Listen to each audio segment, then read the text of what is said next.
부모님, 선생님, 아이들 다 같이 이렇게 모여가지고 지금의 현실을 있는 그대로 직시하고 인정해서 그렇게 직시하고 인정해야 어떻게 극복하고 뛰어넘을지 그게 방향성이 나올 거니까요.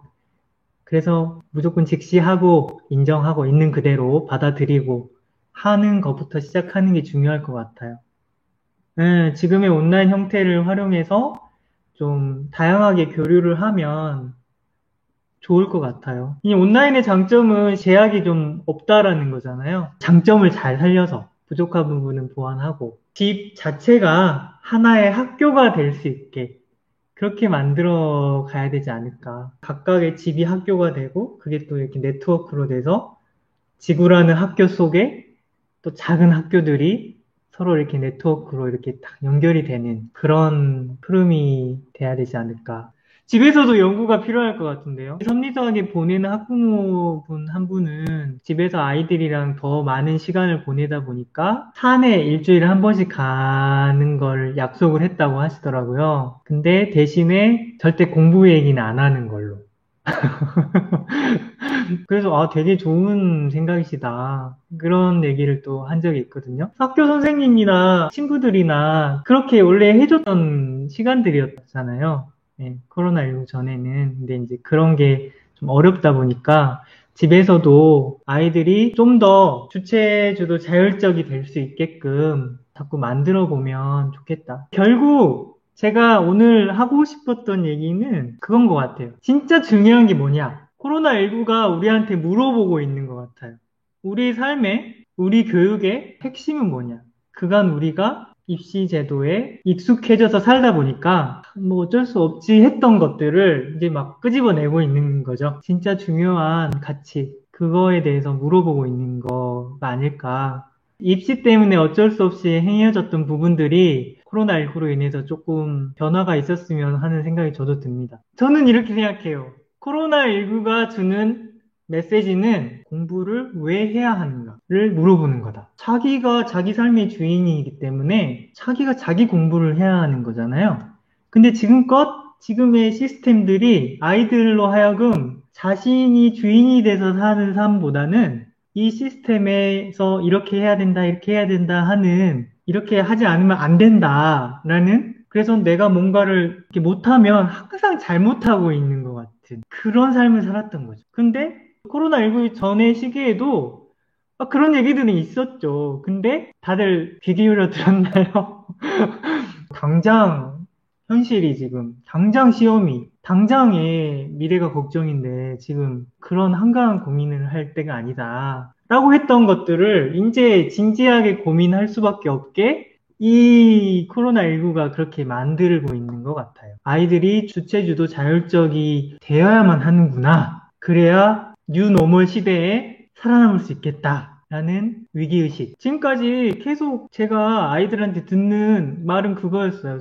저는 이제 수학을 하니까 수학 공부 왜 하냐? 응? 어디 도움이 되냐? 근데 우리가 늘 외면해왔잖아요? 저는 외면하지 않았습니다만, 외면해왔고, 그거를 알면서도 어쩔 수 없지 않냐. 너의 미래를 위해서 해야 되지 않냐. 그런 답보다는 이제 정말 진지하게 너의 삶에, 그렇죠. 하라니까 그냥 당연히 할 수밖에 없고, 혼날까봐 하게 되고, 조금 못하게 되면 항상 기준치가 여기니까 부모님이 이렇게 해야 된다. 학교에서 이렇게 해야 된다. 학원에서 이렇게 해야 된다.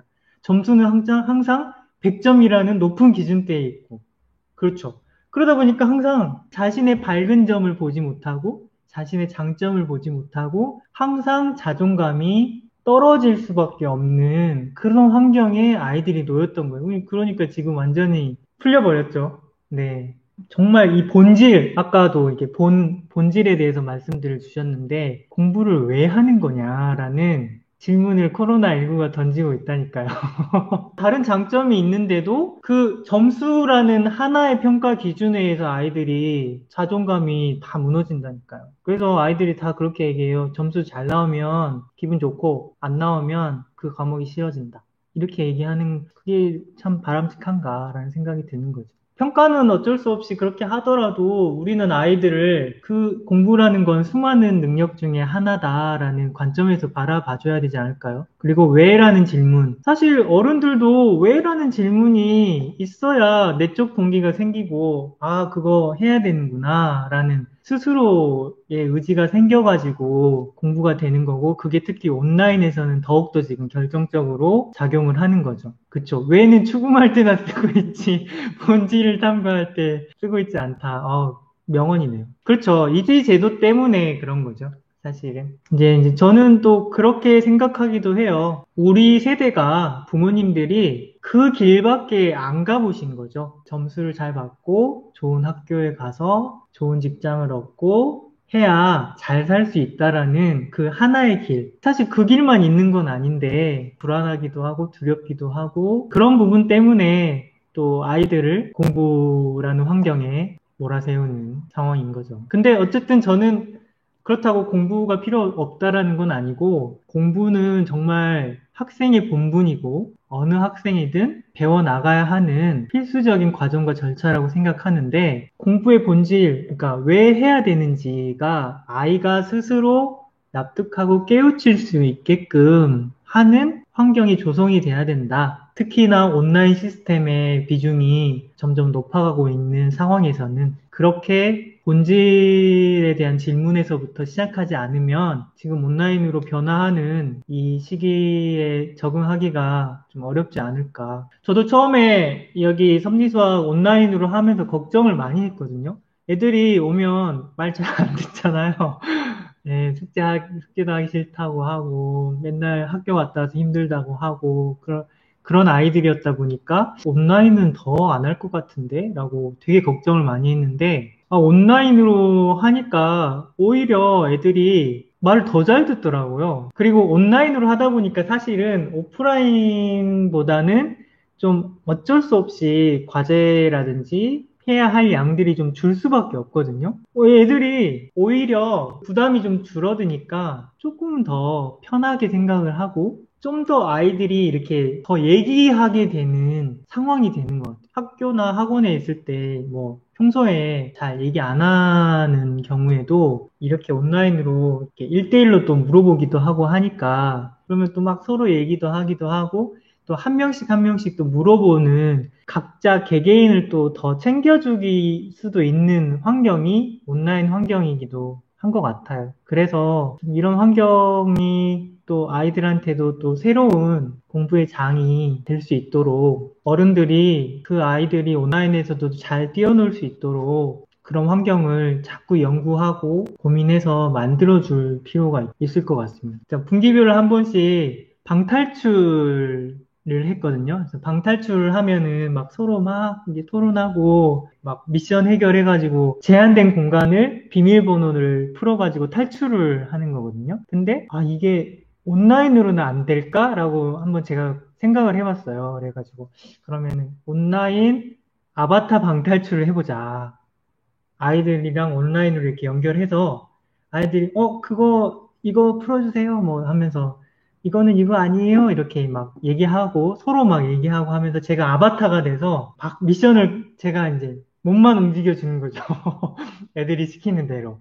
이렇게 해봤는데 되게 애들이 또 재밌어 하더라고요. 그런 시도들을 자꾸 하니까 또 재밌는 것 같고, 최근에는 이제 요리 수업도 온라인으로 해보자. 그래서 같이 하면서 미션도 막, 집에 있는 것 중에서 원 모양인 물건 찾아봐. 막 이런 식으로 해가지고 집에서도 막 활동해서 할 수 있게끔 그렇게 계속 연구하고 막 시도하고 하면서 안 되겠지? 온라인으로는 힘들어. 이런 것들을 되게끔 집에서도 환경이 바뀌었기 때문에 같이 얘기한다든지 뭔가 활동을 해보는 그런 시간도 자꾸 고민하셔서 만들어 가시면 훨씬 좋지 않을까 싶고 이제 최근엔 또 부모님 중 한 분이 오프라인으로 할 때는 체험학습도 하고 다양한 경험을 해보면서 이제 잠재력을 좀 발견할 수 있는 시간들이 있었는데 온라인으로는 그게 안 돼서 참 걱정이다. 우리 애들 어떻게 키워야 되냐 이렇게 이제 말씀하셔서 또 고민을 해봤거든요.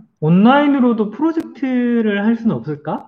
라는 생각이 좀 들더라고요. 그래서 온라인으로 칠판에다가 막 그림을 같이 그리면서 자기 캐릭터도 좀 만들어 보고 자기 캐릭터의 이름도 지어보고 같이 얘기도 해보면서 우리가 이모티콘을 한번 만들어 보자 라는 프로젝트를 또 최근에는 하기 시작했어요. 그랬더니 아이들이 막 이제 자기 이렇게 그렸다고 막 연락 오고 온라인으로 하니까 이게 주도적으로 할 수밖에 없거든요. 더 환경상. 그래서 그렇게 환경을 좀 만들어 주니까 아이들이 이모티콘 만드는 프로젝트 재밌겠다 하면서 이거 이렇게 저렇게 막 시도해 보면서 또 공부도 재미있어 하는 것 같더라고요. 그렇게 하면서 아이들이 또 차근차근 자기를 알아가고 내가 뭘 좋아하는지, 뭘 힘들어하는지를 온라인에서도 좀 알아가고 그 자기가 또 주체주도 자율적으로 공부를 찾아서 해갈 수 있게끔 만들어주는 게 결국 교육의 본질 아닐까요? 자기가 자기 삶의 주인이니까요. 그거를 지금 온라인 시대에서 우리에게 물어보고 있는 것 같아요. 선생님과 아이와 부모님이 삼위일체가 돼서 삼박자가 잘 굴러갈 수 있도록 같이 노력을 해봐야 되지 않을까 싶습니다. 중요한 가치는 결국 이 질문에 답하려면 그러면 뭐가 제일 중요하냐? 뭐가 제일 중요할까요? 지금 뭐 이제 구체적인 방법들에 대한 이야기도 좋지만 위기 극복의 핵심은 바로 제가 오늘 말씀드리고 싶은 건 세 가지. 희망, 긍정, 배려.